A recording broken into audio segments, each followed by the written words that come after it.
आज देश विदेश में परमेश्वर रामपाल जी की संगत में, चाहे वो लाखों में हो चाहे वो करोड़ों में हो, कोई भी व्यक्ति ये नहीं कह सकता कि मेरे तक साध संगति के वीडियो नहीं पहुंचे होंगे। किसी न किसी माध्यम से परमेश्वर ने पिछले 8-10 वर्षों में अपनी हर एक आत्मा तक ये संदेशा जरूर पहुंचाया है कि भैया निर्णय कर ले, नीर खीर का निबेरा कर, तेरे ऊपर कोई बंदिश नहीं है, कोई पाबंदी नहीं है। आत्मा को परमात्मा ने सदा से स्वतंत्र रखा है। डराता हमें काल है, बंदिशों में बंधनों में हमें काल बांधता है। सतगुरु नहीं बांधते, परमात्मा नहीं बांधते। अगर इस आत्मा को परमात्मा ने बंधनों में रखना होता तो हम कभी भी सतलोक से इस काल के लोक में नहीं आते। जब हमने सतलोक में काल के ऊपर आसक्ति व्यक्त की, स्व इच्छा से काल के साथ इस लोक में आने की इच्छा जाहिर की, तो परमेश्वर ने हमें रोका नहीं, हमें अपने पराधीन नहीं रखा, क्योंकि आत्मा स्वतंत्र है। और मालिक ने कहा कि भाई जो अपनी इच्छा से जाना चाहता है उसको मैं भेज सकता हूं, अन्यथा वो परमात्मा एक डांट मारता। अगर एक बार ये कह देता कि दोबारा ऐसी हिम्मत मत करना इसके साथ जाने की बात कहकर, तो कोई भी आत्मा हाथ नहीं खड़ा करती, दोबारा जिंदगी में कभी कोई मुंह भी नहीं करता इधर। लेकिन भाई और बहनों, परमात्मा ने जब सतलोक में आत्मा को स्वतंत्र रखा हुआ है, तो इस काल लोक में भला आत्मा को कैसे परतंत्र रखेंगे, स्वतंत्र ही रखेंगे। तो परमेश्वर यानी गुरुदेव भगवान कभी किसी की वीडियो देखने से मना नहीं करते, कभी किसी के विचार सुनने से मना नहीं करते। उल्टा गुरुदेव भगवान तो हमें ये शिक्षा देते हैं कि कहे कबीर सोई जन मेरा, जो नीर खीर का करे निबेरा। परमेश्वर रामपाल जी कहते हैं कि मेरी नेक आत्मा, मेरी अच्छी आत्मा, मेरी ज्ञानी आत्मा वही है जो दोनों पक्षों की बातों को सुनकर फिर कोई निर्णय करे। एक पक्ष की बात को सुनकर कभी हम जज नहीं कर सकते, निर्णय नहीं कर सकते। स्वयं गुरुदेव भगवान ने हमारे को भिन्न भिन्न साधु संत महात्माओं के प्रवचन सुनाकर, सत्संग सुनाकर भक्ति मार्ग पर दृढ़ किया है, तैयार किया है। जब तक हम दूसरे के पैकेट में रखी हुई वस्तु को देखेंगे नहीं, हमें क्या पता चलेगा उस पैकेट में नकली वस्तु है या फिर असली वस्तु है। तो सतगुरुदेव भगवान ने अपने किसी भी भगत को मना नहीं किया कि तुम किसी की वीडियो मत देखना, बस मेरे सत्संग सुनना। अगर ऐसा करना होता तो फिर परमात्मा अपने भक्तों की जेब में मोबाइल नहीं डालता, ये यूट्यूब और फेसबुक नहीं देता जिस पर दुनिया भर के वीडियो आते हैं, अच्छे भी बुरे भी, साधु संतों के भी। अगर परमात्मा ने हमें डरा के धमका के अगर रखना होता तो आज सबकी जेब में परमात्मा मोबाइल नहीं डालता। अब सबकी जेब में मोबाइल है तो सब लोग स्वतंत्र हैं, सब लोग स्वतंत्र हैं। तो हमें डरा कौन रहा फिर वर्तमान में गुरुदेव भगवान का आदेश बताकर कि अगर साध संगति की वीडियो देखोगे, पवन दास की वीडियो देखोगे तो तुम्हारा नाम खंड हो जाएगा, तुम गुरुद्रोही घोषित कर दिए जाओगे, तुम्हें आश्रम में एंट्री नहीं दी जाएगी। तो भाई और बहनों, ये डराने का, भयभीत करने का काम काल का है। तो जो काल प्रेरित आत्माएं हैं, जो गुरु को मानुष मानते हैं, गुरुदेव भगवान के जो नजदीकी हैं, जो करीबी हैं, उनके बेटा बेटी, भाई बंधु, रिश्तेदार, चंद आश्रम संचालक, ये कोऑर्डिनेटर, इनको डर है, इनको भय है, क्योंकि इनको अपने सतगुरु पर विश्वास नहीं है। ये रोजी रोटी के लिए, अपने बच्चों के पेट पोषण के लिए संगत के दान पर निर्भर हैं, संगत के पैसे पर निर्भर हैं, ज्योति पाठ के पैसों पर निर्भर हैं। इसलिए इन काल प्रेरित आत्माओं को यह डर है, ये भय है। यदि संगत ने साध संगति के वीडियो देखना शुरू कर दिए तो फिर आश्रमों में कौन आएगा? सबको पता चल जाएगा कि भाई जब तक गुरुदेव भगवान नहीं आते हैं तब तक घर बैठ के भक्ति करो। आश्रमों में क्या है? सतगुरु थोड़ी बैठे हैं। आश्रमों में भी तो फोटोएं लगी हैं, वहां भी तो एलईडी पर सत्संग चलते होंगे, तो वो सुविधा तो हमारे घर पर भी है। आश्रम किस चीज के बने हैं? मिट्टी के, पत्थर के, ईंट के, चूने के। हमारे घर भी उसी मटेरियल से बने हैं। फोटोएं हमारे घर में भी हैं, दरबार साहिब हमारे घर पर भी है, सत्संग हमारे मोबाइल में भी हैं, टीवी हमारे घर पर भी लगा हुआ है। तो भला फिर हम आश्रम में जाके क्या करेंगे जिस आश्रम में हमारे भगवान नहीं है? तो इन लोगों को यह चिंता हो रही है भाई और बहनों, चिंता कि अगर संगत ने साध संगति की वीडियो देखने शुरू कर दिए तो मुश्किल से 2 या 4 वीडियो काफी हैं आश्रमों से रिश्ता समाप्त करवाने के लिए, क्योंकि साध संगति की वीडियो में सत्यता है, परमाणु के साथ में बात कही जाती है, वो आबाई नहीं बकी जाती, मनमाना आचरण नहीं थोपा जाता। तो जिस कारण से भाई और बहनों इस काल को डर है, इस काल को भय है, जिन्होंने आत्माओं को बंदिशों में बांध रखा है, डरा रखा है, धमका रखा है। अन्यथा गुरुदेव भगवान का तो सीधा सीधा फॉर्मूला है, कहे कबीर सोए जन मेरा, जो नीर खीर का करे निवेरा। हंस, हंस कौन होता है? गुरुदेव ने बताया, एक पात्र में 1 किलो जल और उस जल में 1 किलो यदि दूध डाल दिया जाए, दोनों को अच्छे से मिक्स कर दिया जाए, तो हंस को परमेश्वर की तरफ से गॉड गिफ्ट है। एक ऐसी उसको परमात्मा ने एक वो तकनीक दी हुई है, शक्ति दी हुई है, वो उस पानी मिले हुए दूध को पी लेगा। कोई फिल्टर मशीन नहीं है, कुछ नहीं है, गॉड गिफ्ट है, परमात्मा की तरफ से उसको एक पावर है, एक शक्ति है। अपनी चोंच डालेगा और जिस पात्र में दूध और पानी आपस में मिले हुए हैं, वो दूध को पी लेगा और पानी को छोड़ देगा। तो सतगुरु रामपाल जी भगवान से, इस कबीर भगवान से उपदेश लेने के बाद, उनका तत्व ज्ञान सुनने और समझने के बाद, भगत आत्मा एक हंस की श्रेणी में आ जाती है और फिर वो नीर खीर का निवेरा करना शुरू कर देता है। सही क्या है, गलत क्या है, उसका निवेरा करना शुरू कर देता है। लेकिन वर्तमान में संगत पर काल ज्यादा हावी है, क्योंकि संगत गुरु को मानुष मानकर भक्ति कर रही है, मर्यादा तोड़कर भक्ति कर रही है, जिस कारण से काल का प्रभाव ज्यादा। अब सोचिए भाई और बहनों, परमेश्वर रामपाल जी की 90% सतलोक आश्रमों से जुड़ी संगत आज सही और गलत का निर्णय करने से डर रही है, भयभीत है। सोचिए भाई और बहनों, क्या ऐसी आत्माओं को लेकर परमात्मा सतयुग लेकर आएंगे? क्या ऐसी आत्माएं आने वाले समय में लोगों का जजमेंट करेंगी? कभी नहीं कर सकती। जो खुद अपने आत्म कल्याण का जजमेंट नहीं कर पा रहे, जो खुद संगत में क्या सही है क्या गलत है, जो वर्तमान में उसका जजमेंट नहीं कर पा रहे, सोचिए यदि ऐसी आत्माओं को कोई जज की पदवी मिल जाए, वो क्या खाक लोगों का निर्णय करेगी? वो तो पक्षपात ही करेगा, पक्षपात ही। वर्तमान में 90% संगत से तो जगत वाले लाख गुना अच्छे हैं। एक जज भी उस समय तक उस मुकदमे को लंबा खींचता है जब तक वो दोनों पक्षों की बातों को गहनता से समझ ना ले कि क्या सही है और क्या गलत है, उसके बाद वो निर्णय देता है। अन्यथा वकील तो अपने क्लाइंट को बचाने के पक्ष में देगा दलीलें, दोनों तरफ के वकील, नहीं साहब मेरा मुवक्किल सही है, नहीं साहब मेरा आदमी सही है। लेकिन जज उनकी बातें नहीं सुनता, उनकी बातें नहीं मानता, सुनता अवश्य लेकिन संगत की तरह आंख बंद करके ऐसे विश्वास नहीं करता। सारे प्रमाण देखेगा, सारे सबूत देखेगा, उसके बाद वो जज करेगा कि कहीं मेरे से कोई गलती ना हो जाए।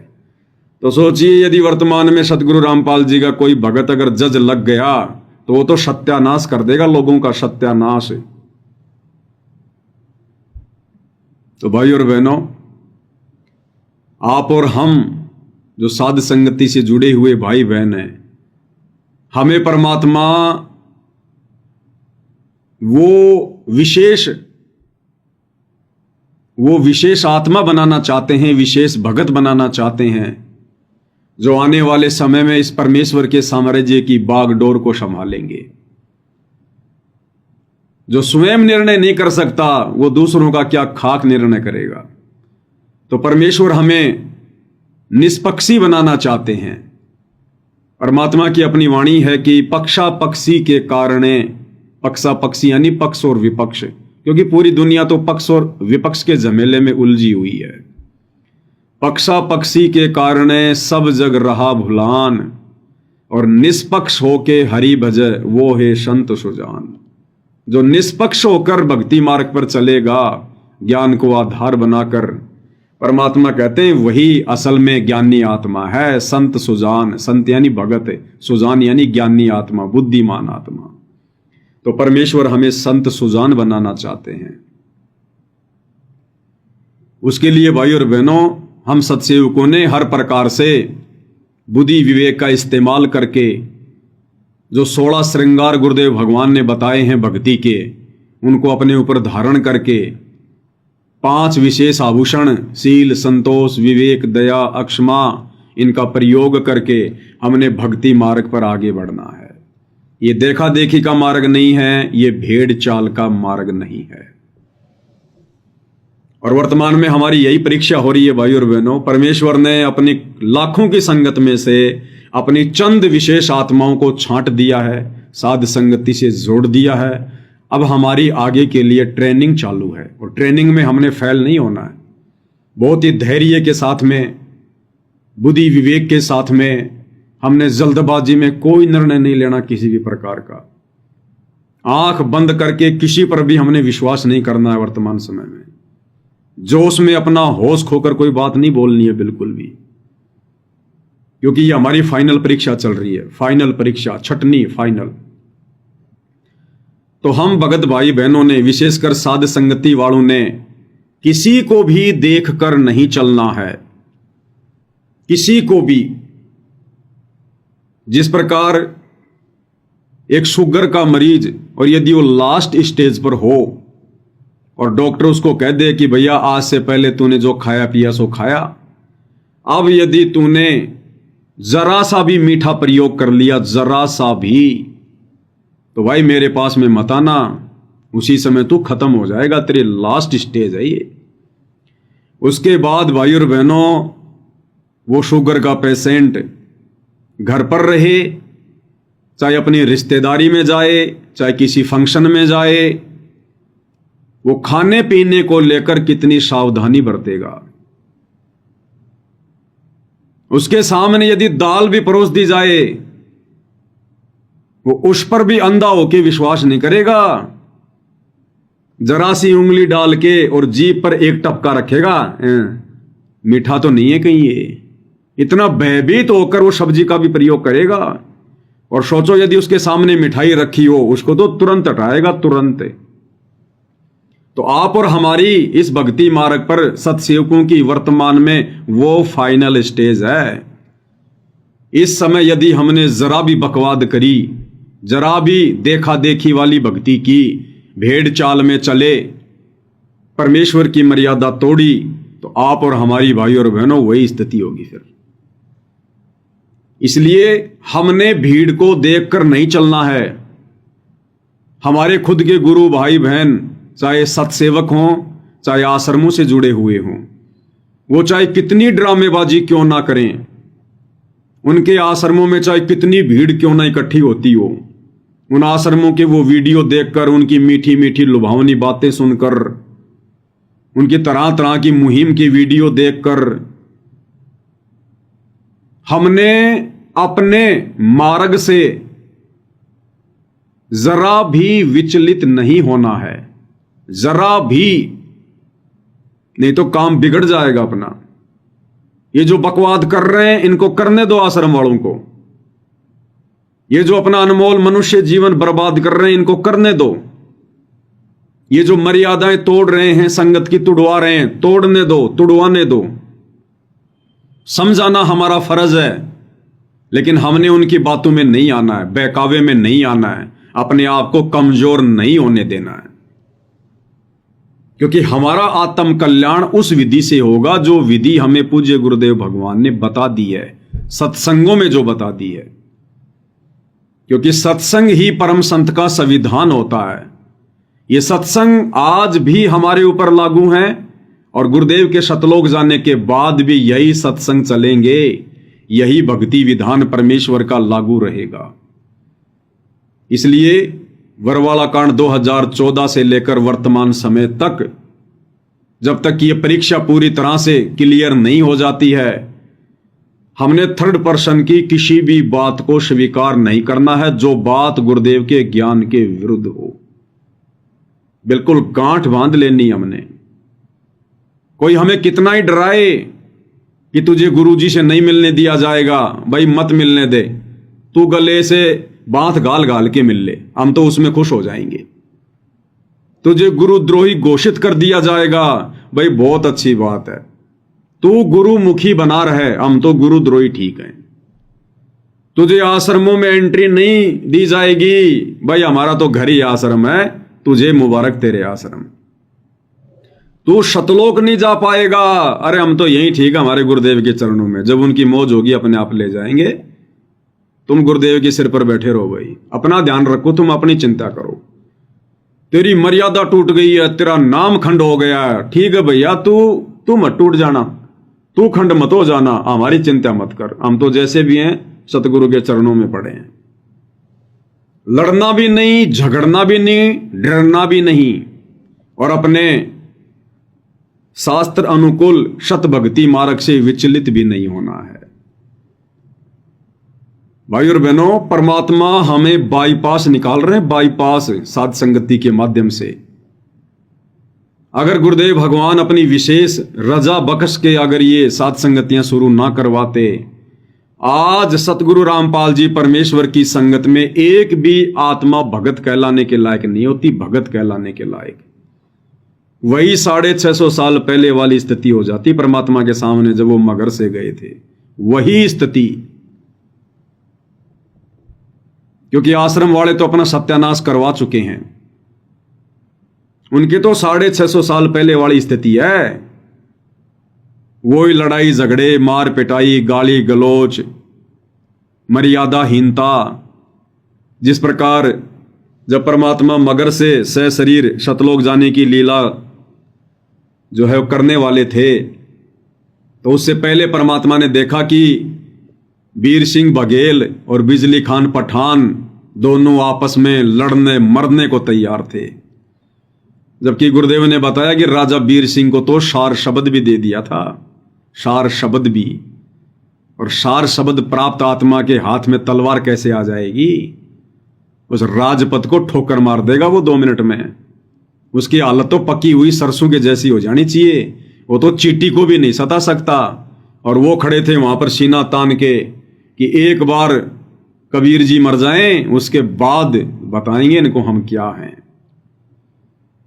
तो भाई और बहनों, इन शतलोक आश्रम वालों की, इन कोऑर्डिनेटरों की, आश्रम संचालकों की, गुरुदेव के परिवार की आज भी वीर सिंह बघेल और बिजली खान पठान वाली स्थिति है। इनको कोई कॉमन सेंस भी नहीं है, भक्ति मार्ग की कॉमन सेंस भी। तो यदि परमात्मा साथ संगतियां शुरू ना करवाते तो आज परमेश्वर रामपाल जी की संगत में कोई भक्ति बीज नहीं होता, भगत बीज। तो परमेश्वर ने अपनी 30 साल की मेहनत से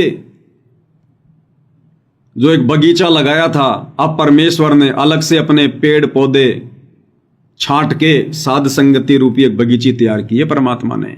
बाकी तो संगत में कुसंगत उपज चुकी है, बाकी बगीची को तो कीड़ा लग चुका है, गड़ चुकी है, वो दीमक लग चुकी है उनको। ये सत्सेवक भाई बहन है परमेश्वर के हीरे मोती। तो भाई और बहनों, हमने अपने आप को टूटने नहीं देना, डगमग नहीं होने देना। समय समय पर परमात्मा दास के माध्यम से आप भाई बहनों को जागृत करवाते रहेंगे। गलतियां करने की कोई गुंजाइश नहीं होनी चाहिए। हमारे सामने चाहे कोई ज्ञान आधार से आ जाओ या चाहे अन्य कोई छल बल वाले कोई तरीके से आ जाओ, हमने तो अपने टारगेट पर, अपने लक्ष्य पर ध्यान केंद्रित रखना है, जो विधि हमें गुरुदेव ने बताई है। फिर वो छलबल भी हमारा कुछ नहीं कर सकता और उनकी बकवादे भी हमारा कुछ नहीं कर पाएंगी फिर। तो भाई और बहनों, आज की वीडियो में हमें एक बहुत ही अच्छी शिक्षा मिलेगी परमेश्वर के आशीर्वाद से कि यदि हमने मोक्ष प्राप्त करना है तो किस प्रकार से ज्ञान को आधार बनाकर अपने आप को संयमित रखकर, मर्यादित रखकर, परमात्मा कहते हैं ये रोटी का टुकड़ा डालते ही पूंछ हिलाना और जरा सा दूर दूर करते ही भौंकना, ये कुत्तों के काम होते हैं, भगतों के काम नहीं होते।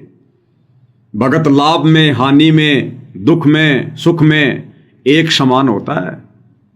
भगत ना कभी ज्यादा खुश होता है, ना कभी ज्यादा दुखी होता है, क्योंकि उसको परम संत का परम सहारा होता है। इसलिए वो डरता नहीं, भयभीत नहीं होता, दुखी नहीं होता। और भगत को परम संत परम ज्ञान की अनुभूति करवा देता है, तत्व ज्ञान के नजदीक पहुंचा देता है। इसलिए उस ज्ञान को आधार बनाकर भगत के अंदर धैर्य आता है, उसको अपनी मंजिल का पता होता है, इस संसार की नश्वरता का पता होता है, यहां के झूठे भौतिक सुखों की वास्तविकता का पता होता है। इसलिए कोई भी फिर भगत को विचलित नहीं कर सकता, क्योंकि भगत को यहां पर आग लगी हुई दिखाई देती है कि ये सब नश्वर है, या मेरा कुछ नहीं है, ये सब नकली स्वांग है, नकली। जैसे गुब्बारे में हवा भर के छोड़ दिया जाता है, इसी प्रकार से काल ने हम आत्माओं के अंदर हवा भर के छोड़ रखा है। बेटा बेटी, कार कोठी, मकान, नौकरी, जायदाद, फार्म हाउस, सोना चांदी, पद पदवी, ये सब गुब्बारे की हवा है, एक सेकंड में निकल जाएगी, एक सेकंड में। दास जब जयपुर में पढ़ा करता था तो हॉस्टल में रहता था। अब वो जवानी के दिन थे भाइयों और बहनों। तो हम क्या करते थे, जब शादियों का सीजन होता था तो जयपुर में जो मैरिज गार्डन होते थे, हम लोग वहां चले जाते थे बढ़िया बढ़िया पकवान खाने के लिए, मिष्ठान खाने के लिए। कि हॉस्टल में खाना खाएंगे तो यहाँ की डाइट बचेगी, क्योंकि वहां तो ये सुबह की डाइट का 30 रुपया और शाम की डाइट का 30 रुपये। सन 2004 की बातें हैं ये, जब मैं जयपुर में हॉस्पिटल में उसमें हॉस्टल में रहता था।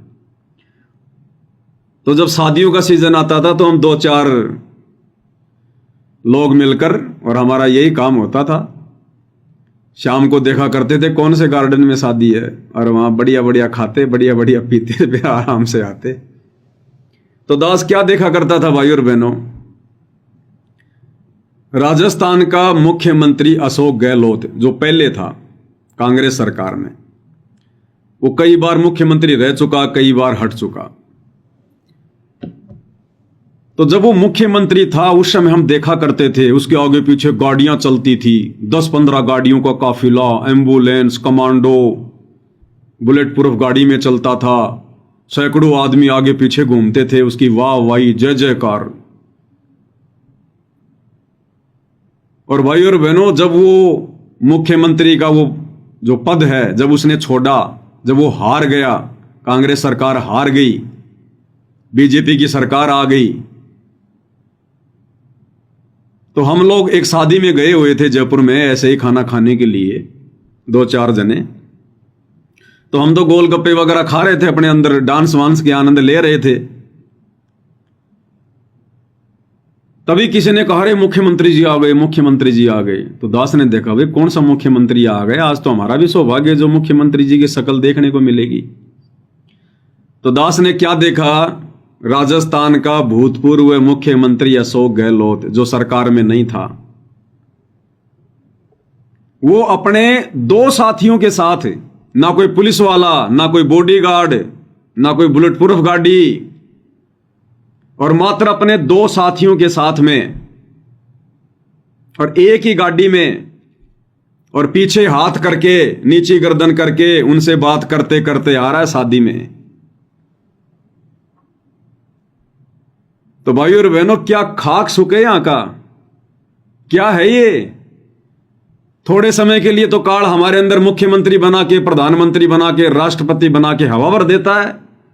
5 साल तो हम किसी को बख्शते ही नहीं कि मैं कौन हूं, अपने आप को देवता समझने लग जाते हैं, झूठी उस प्रभुता को प्राप्त करके।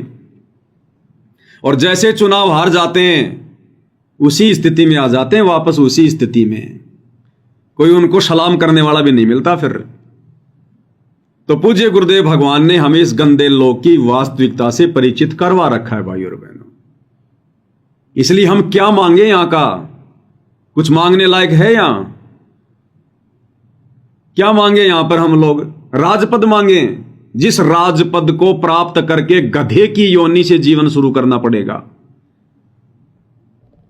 तो जिस आत्मा को ज्ञान है वो तो ऐसे पंगे में पाव नहीं देगी।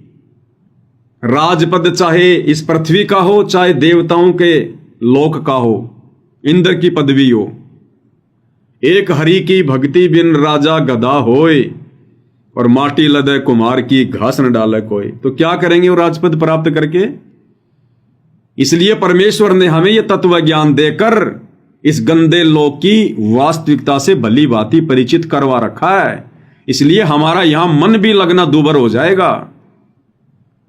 हमारे पास में आने वाले समय में सब कुछ होते हुए, क्योंकि जो शत भक्ति मर्यादा में रह के हम कर रहे हैं, आने वाले समय में परमेश्वर हमें सारे सुखों से लबालब करेगा, सारे सुखों से।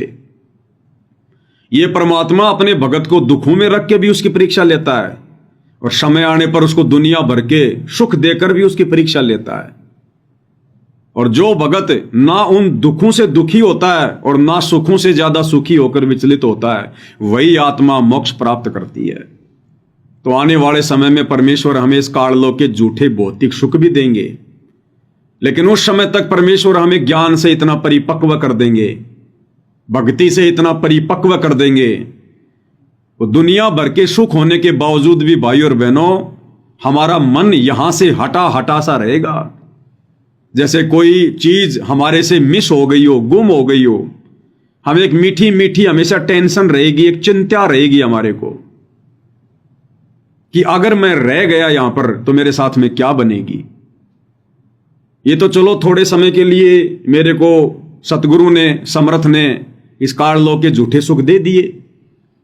अगर मैं अपनी गलती से रह गया, कोई मर्यादा टूट गई, कोई चूक चाकरी हो गई सतगुरु की भक्ति में, सेवा में, तो फिर मेरे साथ में क्या बनेगी? वो दुख भगत को आंखों के सामने चलचित्र की तरह चलते हुए दिखाई देंगे। इसलिए सब कुछ होते हुए भी भाई और बहनों हमें फीका फीका लगेगा, फीका फीका हमारी वो स्थिति हो जाएगी। और क्या मांगेंगे फिर हम यहां का? हम वो गलतियां कर नहीं सकते अब, जो गलतियां आप और हमने आज से पहले की, सतगुरु की शरण में आने से पहले, सतयुग में, त्रेता में, द्वापर में, इस तत्व ज्ञान के अभाव में। आज हम वो भक्ति नहीं कर सकते।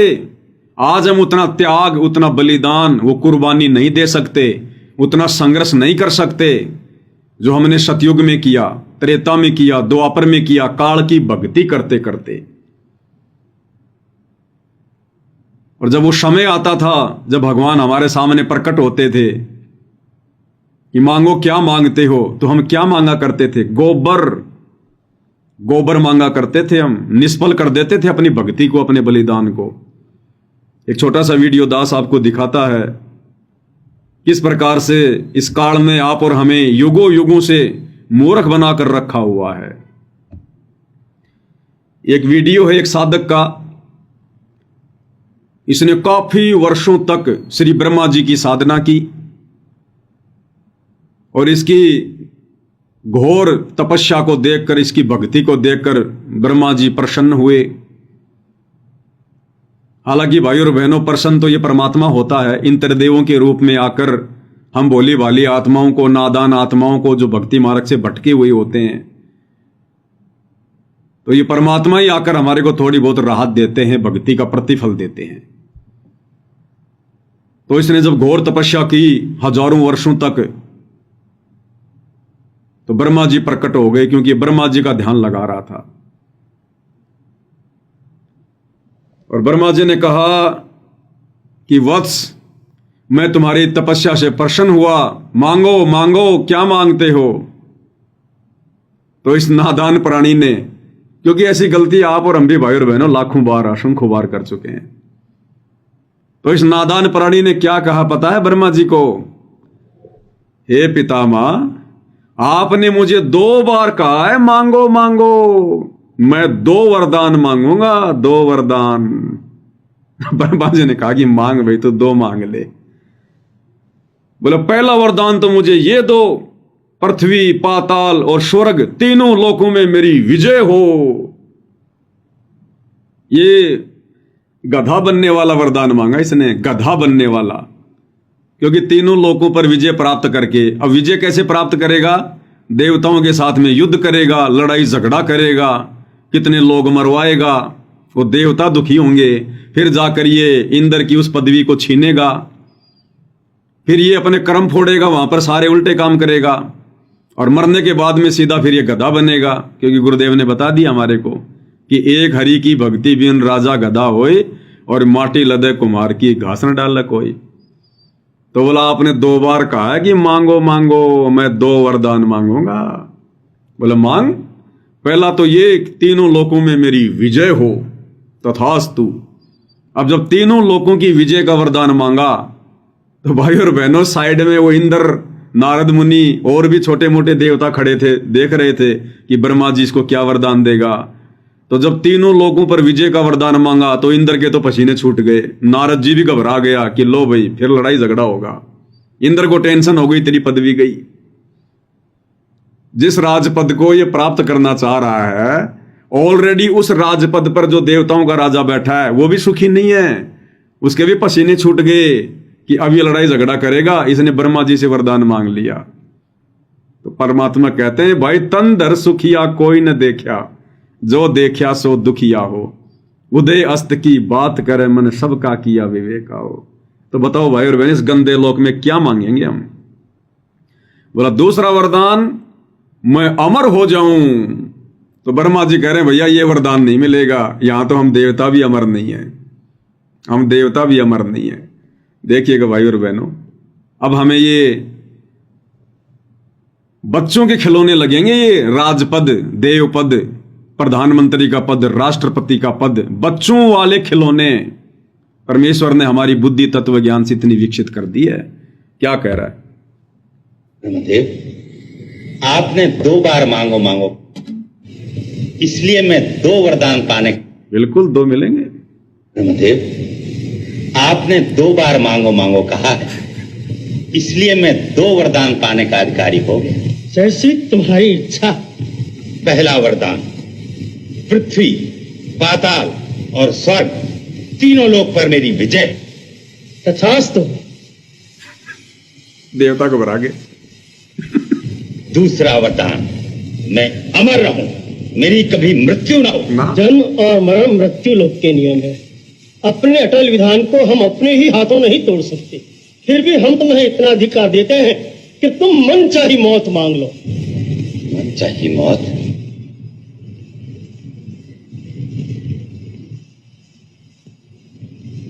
ब्रह्मदेव, अगर मेरी मृत्यु भी हो तो केवल महाकाल के पुत्र के हाथों। तथास्तु। अब मैं अमर हो गया। हाँ, अब तू अमर हो गया भाई। अब देखो भाई और बहनों, ऐसे पता चलता है कि बातों बातों में गुरुदेव भगवान ने आप और हमें अध्यात्म की किस चोटी पर पहुंचा दिया है, हमें किस भक्ति की उस पराकाष्ठा पर पहुंचा दिया है। सतगुरुदेव भगवान के दोनों बेटे मनोज और वीरेंद्र राजनेताओं की रैलियों में धक्के खा रहे हैं, राजनेताओं से हाथ मिलाने को बहुत बड़ा मानते हैं। और ये नादान संगत जो सतलोक आश्रमों से जुड़ी है, कभी नरेंद्र मोदी की रैली में भाग रही है, कभी किसी नेता के जन्मदिन में भाग रही है। और इधर हम सत्सेवक भाई बहन, अगर खुद भी ब्रह्मा विष्णु महेश तीनों देवता आकर यदि हाथ जोड़कर कहें कि भक्तों, आज से तीनों इन पदवियों को, रजगुण वाली पदवी, तमगुण वाली, सतगुण वाली, ये तीनों पद आप लोग प्राप्त करो निर्विरोध, कोई चुनाव नहीं, कोई इलेक्शन नहीं। हम लोग अपनी एडी की ठोकर पे रख के चलेंगे वो तीनों राजपद ब्रह्मा विष्णु महेश जी के, कि नहीं चाहिए भैया हमें राजपद, जिस राजपद को प्राप्त करके फिर 84 लाख में गधा बनना हो। ठोकर मार के चलेंगे हम। इंद्रदा राज कागदा बिष्टा ना भोगा इंद्राणी नु। तो भाई और बहनों, बातों बातों में गुरुदेव भगवान ने हमें कहां पहुंचा दिया है। इसलिए आने वाले समय में दुनिया भर के सुख होते हुए भी आप और हमारी तनिक भी इच्छा, तनिक भी आस्था इन काल के झूठे भौतिक सुखों में नहीं रहेगी। और जब तक हम इस भक्ति मार्ग पर इतने तैयार नहीं होंगे, हमारी इच्छाएं जब तक ये भस्म नहीं होंगी, तब तक हम क्या खाक सतलोक जाएंगे।